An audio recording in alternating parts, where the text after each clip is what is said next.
ડભોઈ તાલુકાના સિદ્ધપુર ગામેથી પસાર થતી નર્મદા નિગમની બ્રાન્ચ કેનાલમાંથી છેલ્લા 2-3 વર્ષથી નર્મદા કેનાલમાંથી પાણી લીકેજ થઈ રહ્યું છે, જે પાણી ગામના ખેડૂતોના ખેતરમાંથી પસાર થઈ ગામની ભાગોળ સુધી પહોંચ્યું. ગ્રામજનો તેમજ ખેડૂતોએ નર્મદા નિગમને વારંવાર રજૂઆતો કરવા છતાં કુંભકર્ણની નેત્રામાંથી ઊંઘતું તંત્ર જાગતું નથી. ખેતરમાં પાણી ભરાઈ રહેવાથી ખેતી થતી નથી, કોઈપણ જાતનું ખેતમાંથી ઉત્પાદન થતું નથી. સાથે સાથે હજારો લીટર પાણીનો વેડફાટ થવા જઈ રહ્યો છે.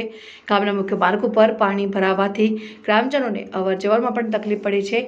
દર વખતે નર્મદા નિગમની બેદરકારીને કારણે હાલ તો ગામજનોને હાલાકીનો સામનો કરવો પડી રહ્યો છે. છેલ્લા 2 વર્ષથી નર્મદા કેનાલમાં લીકેજ હોવા કારણે વારંવાર રજૂઆત કરવા છતાં પણ નર્મદા નિગમના અધિકારીઓ જાગતા નથી, જેને લઈને હાલ ખેતરોમાં પાણી ઘૂસી ગયા છે અને રોડ પર પાણી આવી ગયા છે અને ગામના ગેટ સુધી પાણી પહોંચી જતા ગામમાં અવરજવર કરવામાં પણ તકલીફનો સામનો કરવો પડી રહ્યો છે. વારંવાર રજૂઆત અને અડધો કરવા છતાં પણ આવતા નથી. હાલ ઉનાળાના પાક લીધેલો છે, તેમાં ખેડૂતોના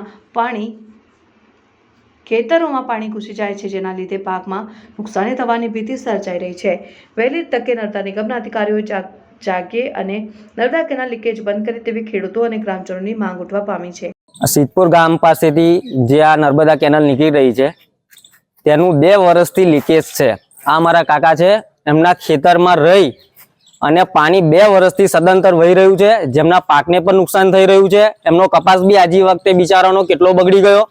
વારંવાર નિગમમાં રજૂઆત કરવા છતાં એનું કોઈ સોલ્યુશન નથી.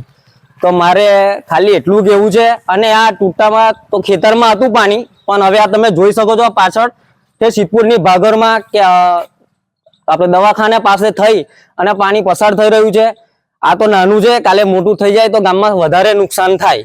તો મારે કેવું એવું છે કે આના જે લાગતા વળગતા અધિકારી હોય તો એનું વહેલી તકે એનું નિરાકરણ લાવે એવી માંગ છે અમારી. કેટલા વર્ષથી આવું છે અને તમે રજૂઆત કરવામાં આવ્યું હતું? 2 વખતે સાહેબ રજૂઆત કરી છે અને આ 2 વર્ષથી સદંતર પાણી વહી રહ્યું છે. અધિકારીઓ શું કહે છે? અધિકારીઓ કશું નથી, જઈએ છે ખાલી કહે છે અમને કે કરાવી દેશું, પણ અત્યાર લગી એનું કોઈ સોલ્યુશન નથી. કોઈ જોવા પણ આવતા કે કશું નહીં. તમે ચાહો તો તમને બતાવી દઉં કે કયા ખેતરમાં રહીને કેટલું પાણી વહે છે. લગભગ નહીં હોય તો 2-2.5 વીઘા જમીન પલળી ગઈ છે કાકાની.